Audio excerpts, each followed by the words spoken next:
Hello, all of you wonderful, wonderful people out there living your lives in this great big world. I'm back, and I think a fair question is, where the leche have you been? Well, I've been on my Duolingo app trying to learn Spanish, and so far I have enough Spanish to order milk and ask people's names over and over. But that was super handy because I have spent the last 10 days in Ecuador on a fairly remarkable trip. I have come back from the farthest reaches of civilization, and I feel like I have new eyes that I am looking at my surroundings with. And I'm going to get into what you came for, but I'm going to start this sharing a little bit of what my experience has been for the last couple weeks. So on October 5th, I recorded a handful of updates, videos that I never ended up posting, because on the 6th, as I was leaving, the predictions and things that I was making in those videos, my conviction, my belief that I understood what the market was doing, it did something completely different. I was completely wrong. Felt super foolish, and I was asking the people in the crypto garden, and especially the master gardeners, should I post this video even knowing that I'm completely wrong? And Josh, in his way, made the comment, and he was right, but he said, Ryan, nobody fucking cares what your predictions are. Just live your life, don't worry about this stuff. And that, to me, set me free to really dive into that experience that I'm about to talk to you about without feeling any burden that, and I know this is hard to say because I know a lot of you have come to this channel and you trust my perspectives and whatever this relationship is, I don't know. But I was able to go on this trip, and I have not looked at crypto since October 6th. I haven't opened my Coinbase app. I haven't looked at a chart. I haven't looked at anything. I've just been completely alive, completely in this experience. And so in this video, I'm going to be coming back to the market. I'm going to be looking at everything for the first time. I have no idea what the prices of anything are, what's been happening. So I'm going to kind of go through my diving back in kind of in a live way so you can kind of see how I am reapproaching the market. But I want to talk about these new eyes briefly because there's going to be a lot more content on this channel that comes out of this trip. I documented a lot of it. I've been sifting through my pages of notes and photos and videos that I recorded. And I just want to share a little bit about what this was. So I went with my friend Pete. Pete, who is the co-founder in the Crypto Garden. He's lived down in Ecuador for 13 years as an expat United States citizen. And he has a lot of, I would say, social capital that he's built down there. And I got to ride on his coattails as we teamed up with a really amazing expedition, one of the most famous photographers in Ecuador, going back into the jungle to visit a tribe that he photographed 17 years ago. And yeah, so we went 14 hours by boat down a tributary of the Amazon River. This is a picture when we flew out at the end of this trip. We boated in, flew out, but you can see here, it is an ocean of rainforest. It is the largest portion of still intact rainforest on the planet, and it is absolutely astounding to be in an environment like this that has so much biodiversity and is completely different from where I live here in Colorado. It's just dry here. And so to be in a place where I bet in 1 square mile of this place, there's more water and biodiversity than in my entire city. Just truly remarkable. So we loaded up this 14-foot long canoe, actually 14-meter long canoe, huge big boat with supplies, 14 hours down this tributary until we got to a village of the Warani tribe. And we spent several days and nights among them, living their lifestyle, eating their food. They welcomed us in, and we got to have some pretty amazing experiences in the rainforest with these humans who are still, some of them living in the original ways that they have lived in this place for millennia. That's Miniwa. He palled around with us, took us to a lot of different hunting spots, and showed us what it was to live a Warani life. They had these amazing ceremonies that we got to witness. It pains me that I have to censor this for YouTube, but to be around people that are just completely naked in their experience, in their participation with each other, it was amazing to go from the materialistic, capitalistic world to a place where the actual contents of life are so simple, but the quality of life is so high. The community is just amazing. And like I said, I'm coming back now with a new set of values that have really been, I mean, I have to say it, uncomplicated by removing so many layers of the complexity that we have in our own culture and seeing people living as human beings, same bodies, same mind, same spirit, but in a way that is free from a lot of the traps that we are in.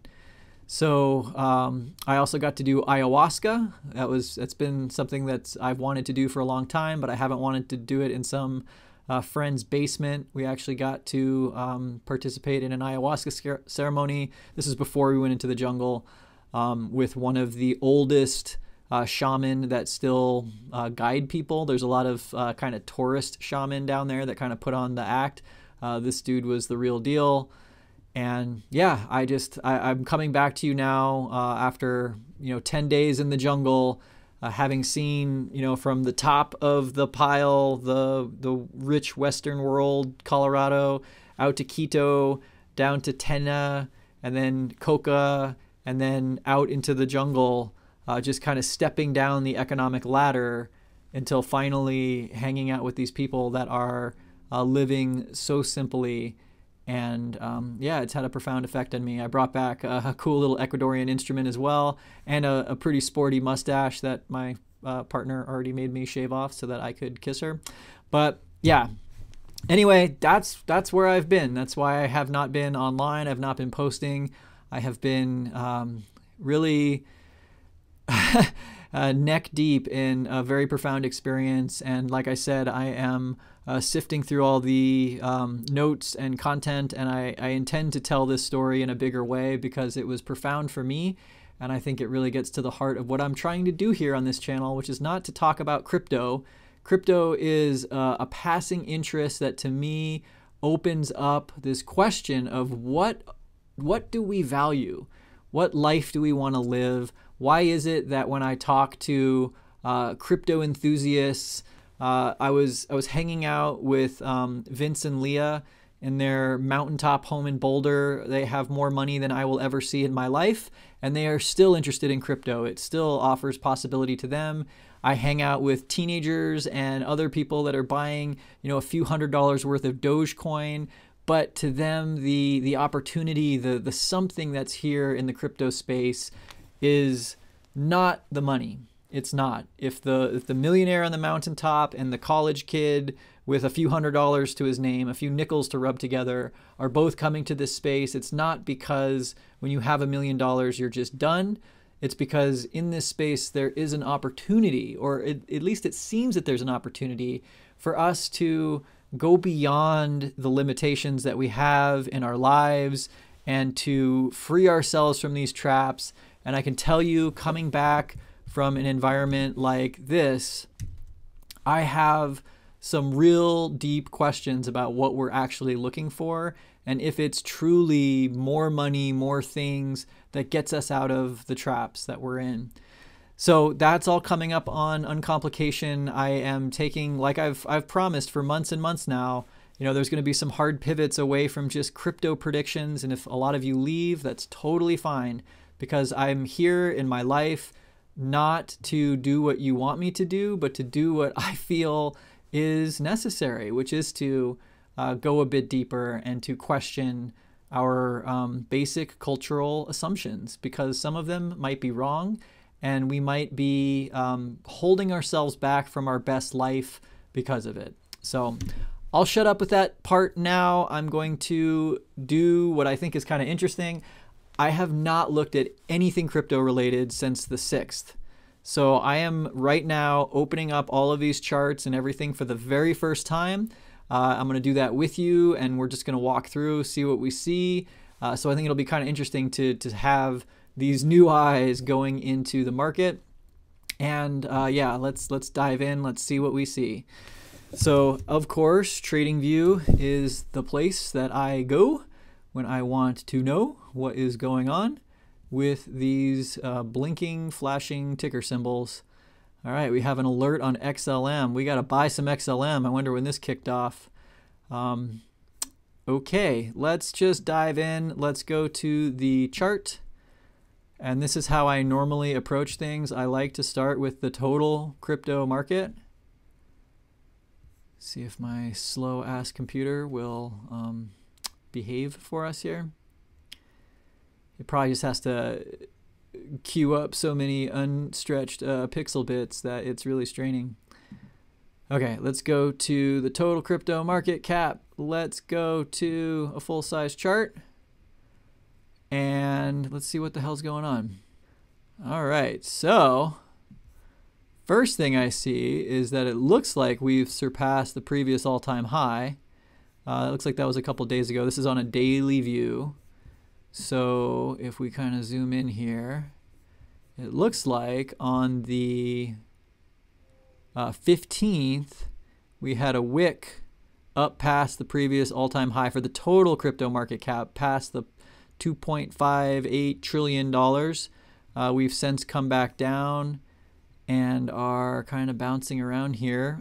It's interesting that we did, come right back up to that all-time high and kind of test that level.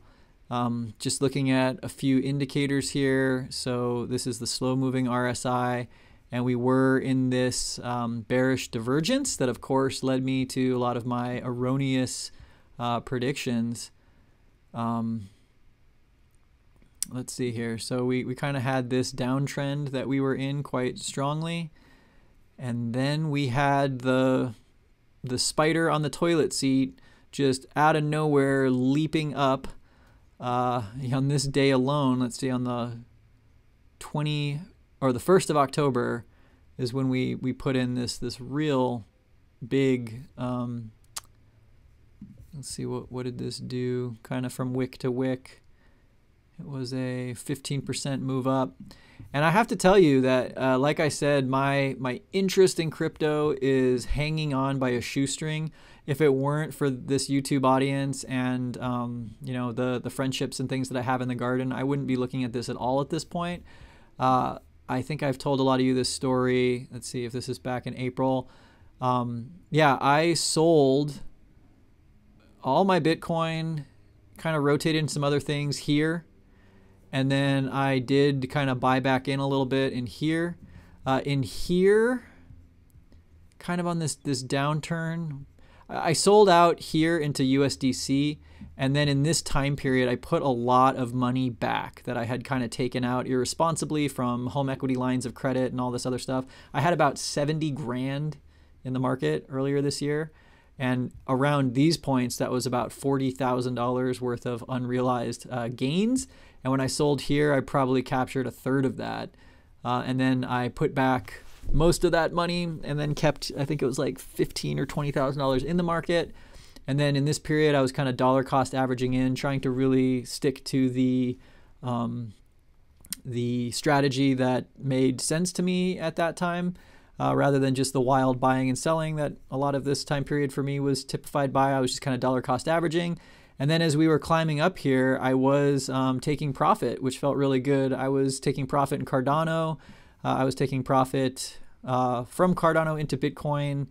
And it was hard to do, though, because I even posted a video at one point, and I took it down. Some of you might have noticed that was about taking profits in Cardano. But it was a really hard video to post because people were like, why the hell are you taking profits in Cardano? We're going to $5. You even said we're going to $5. And so it's really hard, even on these upswings, to take profit, because when things are coming back up, it feels silly to take out money if the narrative is that it's going to go up and up and up. But that is exactly what led a lot of us to kind of miss out on any of those gains earlier this year. So I took more and more out as we kind of climbed up here. And then when we had this in Bitcoin, sort of the second distribution pattern that I talked about on this channel, before that last drop, I did what I knew I probably shouldn't do, but I sold again. It worked for me that previous time, and I thought it would work for me again. And so I sold, I watched it kind of go down, and then boom, just like I said in that other video, like why it's hard to sell and buy in again lower is because when you're in these zones, everything is fearful. It doesn't seem like the right time to buy. It's going to go lower. It's going to go lower. You know, I thought that we were going to have kind of that same pattern that we saw here. And I was wrong, and I missed this move. So I'm sitting here. I've got nothing really in the market right now. I sold out of all of my positions. I have it all in USDC, and I'm kind of waiting to figure out what my move is, if anything. And it's hard for me to admit that, because I feel like I've been very straightforward on this channel, letting you know that I'm not a crypto YouTuber. I'm not a chart genius. I'm not anything other than myself thinking through these questions and trying to, along with you, figure out how the hell to play this game. And so, you know, I've made a lot of mistakes, and I think the advice that I've given, if it can be called advice, obviously this is not financial advice. I'm not a financial advisor, that whole mantra. But the things that I've been saying, I think have been pretty solid. And I wish that I would have listened to myself a lot more. You know, at this point in the game, as we reach these all-time highs again, if I would have just left all that $70,000 in the market and really just stepped away and not worried and not looked, I'd be back at those, you know, pretty staggering, you know, yearly salary type figures. But I did what everyone else did, or at least a lot of us, is try and be smarter than the market, try and play these moves. And I'm now sitting here with a market that's going up, and it shook me. It shook me out. I've got nothing in my bags, and I'm not a very good cryptoer. And I'm at the point where it's hard for me to even care, because again, if the millionaires on the hilltops and the college kids alike are coming to this market, it's not because they're looking for money. They're looking for something else. And I'm trying to figure out what that something else is. Enough soapboxing. All right, so that's the total. Let's look at Bitcoin. Bitcoin is at 62,000, which is pretty amazing. I mean, that's pretty, I don't know, from where we were over the summer to be back at $62,000 again is pretty remarkable. You can see here's the last time I was marking up these charts, and I fully expected that we were going to have this distribution and then that same accumulation, and instead, boom, just straight up. Like just crazy straight up. And actually, it was funny when I was in the airport on that last day before leaving, and I had this video that I was debating whether I was going to post, because it really, you know, continued to predict that prices were going down. And then when prices were shooting up, I got this email. And so I got this message from Kraken that was like, on the day that everything jumped, they had this prepared newsletter, you know, why the fourth quarter is so bullish in crypto and yada, yada, yada. It was just, all right, boom, just like that. We're all resuming the narrative. Narrative's back on. And so as I just kind of think through my own thought process in the market, as you know, on this channel, I feel like the most valuable thing that I can share, and really I think most of what I've shared, it's not been predictions. It's been the things I've learned about Wyckoff, because that is a frame of thinking that is rooted in the why. So when things blast off and you get a message from your exchange letting you know that the fourth quarter is exceptionally bullish for crypto, why is this happening? Who is standing to make the most from this narrative? And when the market moves, don't just focus on the what. That's what you find everywhere in this space. If you go on YouTube or Twitter or a lot of the personalities, they're always talking about what, the price, what the price is doing, what China's doing, what so-and-so is saying, what you can make if you put down X into Y. It's all what. It's all on the surface. And I think that for me, the more interesting thing has been digging into the why. I now look at this market not in just an organic kind of, hey, these things are super scarce and super valuable, and it's all just our own appetite for them that is driving these patterns. We know what a distribution looks like. We know what accumulation looks like. We know what a distribution looks like again. And if something shoots up, it's a game that's being played. And like I said, I was shooken by it. You know, it happened to me enough times now that I'm fairly resolute in the why. Like for me, the why behind crypto is not the get rich quick. I'm not here now to take 70 grand irresponsibly out of my family's home and try and make my year's salary so I don't have to work. That's not my why anymore. My why is because in this place we can learn a lot about ourselves. This idea of crypto being a mirror where we see ourselves act in ways that normally we would think that we have more restraint or that we are less prone to wild emotions. And when you come here and you actually see yourself living through these moments of intense greed and intense anxiety and fear, it is a window into this kind of primal human nature that we have and we exhibit in our daily lives all over the place all the time.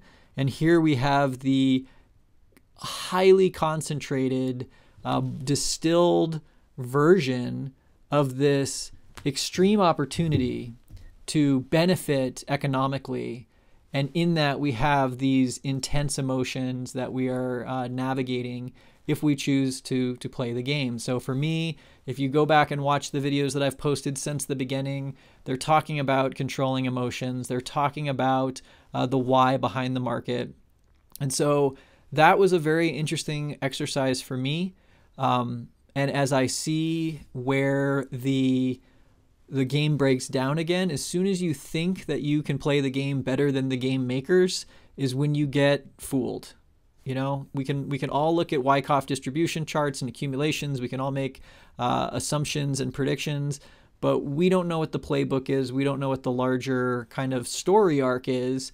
And because of that, we're either riding the roller coaster, as Josh says, or we're stepping off and we're kind of looking at it from a distance. And so that's sort of what I'm doing here, especially as I get flooded by the narrative of this positivity again.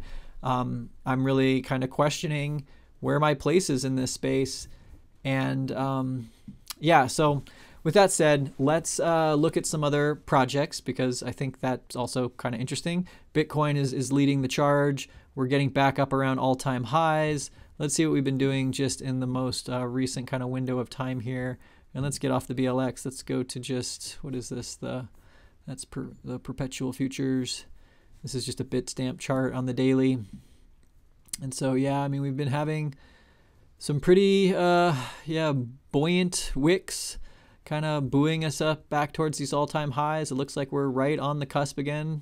And, I have to ask myself, so what? You know, I see we've really kind of turned around in the slow-moving RSI. We had this bearish divergence that we were talking about, and then boom, you know, a huge return to that kind of positive trending RSI. But all of this to me is sort of like, I understand now how easy it is to learn basic TA, to look at fib retracements, and to do what everyone is doing in the herd and kind of say, okay, we did this pullback, so now we've kind of loaded the spring, we have more room to grow, and we all kind of think that we're playing the game smartly, when really, because we're all doing the same things, it's so easy to take out all the shorts when everyone thinks that it's going down, and then turn everything going up. And then when everyone gets on the bull train again is when we have a big correction and people get fearful, and it's just a playing out of a pattern that's really easy to play out over and over again because it's human nature, and human nature doesn't really change. It is why the Wyckoff patterns that worked in the 19 teens are still working with the most modern, technologically advanced currency that humanity has ever had. Anyway, again, soapbox, stepping down. Let's take a look at Ethereum. So Ethereum has not quite got back to its all-time high zone yet, and it feels like we're back earlier this year. Bitcoin is leading the charge. I bet Bitcoin dominance has been growing here. Not as high as it was, but definitely on this big upswing since September. And so what that means is that if Bitcoin continues on its trajectory, it's going to kind of drag all these other things up with it. ADA is actually the coin that I've held on to consistently the longest, I think, because I sold in and out of Bitcoin a couple of times, but I've just been holding ADA for a long time. And it is interesting that we've been in this kind of wedge pattern. If Bitcoin continues to do what Bitcoin does and goes up, we could see a pretty awesome blast off for ADA. And because I really believe in the team behind ADA and that vision, and I really like that project. I think it's very human, which of course, if you can't tell, I'm super into that stuff. This would be a project where I might take some of that money that I now have in USDC, put it back into the market to kind of play again. I think if anything, I'm going to be focused on a lot fewer projects and not trying to chase all these little micro cap things. Maybe keep my ear to the ground in the garden if someone has a really hot tip. But other than that, I might just look to get back into an ADA position. And let's see what else. XRP, I still have some XRP because the wallet I have it in is really hard to move stuff around. So that's sort of one of those ones that I'm like, all right, I've got, $5,000 worth of XRP. It's just been chilling. If that has some big moon moment, I'll be quick to just pull my ripcord and bail. I mean, that's what I'm seeing here. If this is just a live look in at where things are today, if that narrative of Bitcoin being, back on the bull run, second leg, all that kind of stuff, then I bet it's going to get pretty flippin' exciting here. And there's going to be a lot of FOMO. There's going to be a lot of, can we learn from the first go around and be more responsible and not get left holding the bag the second time around, and be responsible. And I was having coffee with a friend this morning, and he said that wisdom is constraint. And that was really interesting. And I don't know if it should be restraint. Wisdom is restraint or constraint. Either way, wisdom is constraint. And if we are going into a second bull run leg or whatever, or even if it's going down, can we embody the wisdom that we've learned now, having gone through this together for the last several months? Can we find that constraint? Can we make smaller moves? And can we get out of our mind this idea that we're all going to be millionaires? If the millionaires are still wanting more, then you don't want to be a millionaire because the game never ends. And that gets me back to what I really want to talk about. And I don't know if you want to hear it, but it's what I really want to talk about. So it's what I'm going to keep talking about. Is I just went from a place where in my own life, even in this garage, as I look around at all the crap, golf clubs and climbing shoes and ice skates and brain taps and just everything around me, all of this stuff. We have so many things in our lives, our possessions, our jobs, our relationships, our vehicles, and we're surrounded by all of this complexity that we've kind of brought into our lives, always thinking that more is the answer to happiness. More time, more vacation destinations, more possessions. I'm going to attract a better mate if I've got nicer clothes and a cooler car and a fancy watch. We're living on this stack upon stack of all of these boxes, all of these concepts. And this to me is complication. This is where we're all just cross-stitched and crossed up, and we're looking to add more pieces to find freedom from this piece over here, this piece over here. And so to go from that to a community like this one, where what they have is so small in comparison, so many fewer possessions, so much less complexity, literally naked in the forest with only the tools that you need. I feel like I just lived an experience of a much simpler set of values. that in the box of the Warani are their family, is the food that they eat, is their forest around them, and even the occasional visitor, which they welcome in with open arms, sharing everything that they have, sharing their culture, sharing their food, sharing their world, even if they can't share the same words and the same language. It really was an experience of uncomplicating down to the basics of what humans need, truly need, and somehow it all fits in this biggest box of humans. That with all the complexity that we have in our Western world and all the simplicity of these people that I was living among, it all somehow fits in this one bigger box. And that to me is really interesting to try to uncomplicate. Is there a way to either, remove concepts from our pile and maybe seek less, not more? Is there a way to uncomplicate by kind of trimming down the number of boxes that I actually need to carry around with me? Or can I uncomplicate just by seeing the bigger box that holds all of this? That in our humanity, in our experience together, we all share the same air, we share the same water, we share the same bodies and hopes and dreams. And I am at this point, I'm willing to kind of go along for this ride, because this is where I'm finding a lot of connections and a lot of people and a lot of opportunity to have these types of conversations.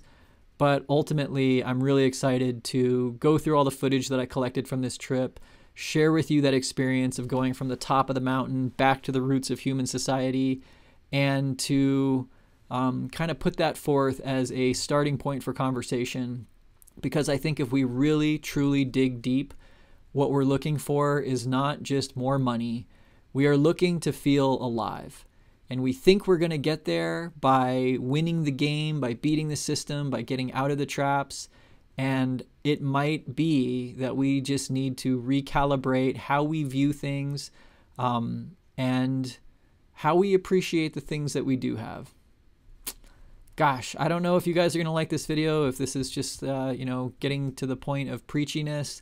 That's not my intent, but it is my intent to ask these big questions, to never be satisfied with the what, but to always dig a little bit deeper to the why.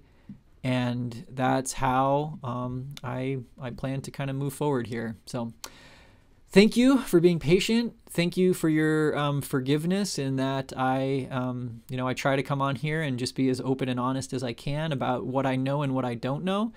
And, if a lot of you are kind of with me in where I was in my thought process earlier, and if you got burned in the same way that I kind of feel like I got juked, then I am truly sorry. But I think we're all in this together. And at the end of the day, I hope that we can continue on this journey towards, living our fullest lives and finding an experience of life in our lives, and not waiting for some other day, for some other bank account, some other vacation, because the Waranis, they live in a jungle that they will probably never leave, in the heat with the bugs and all the work that they have to do to survive, hunting pigs, fishing, all of the stuff that has to be done. And we want to do less work and have more. And I think maybe we're a little bit out of balance in what really creates a life worth living. So I'll leave it there. Thank you for tuning in, and until next time, cheers.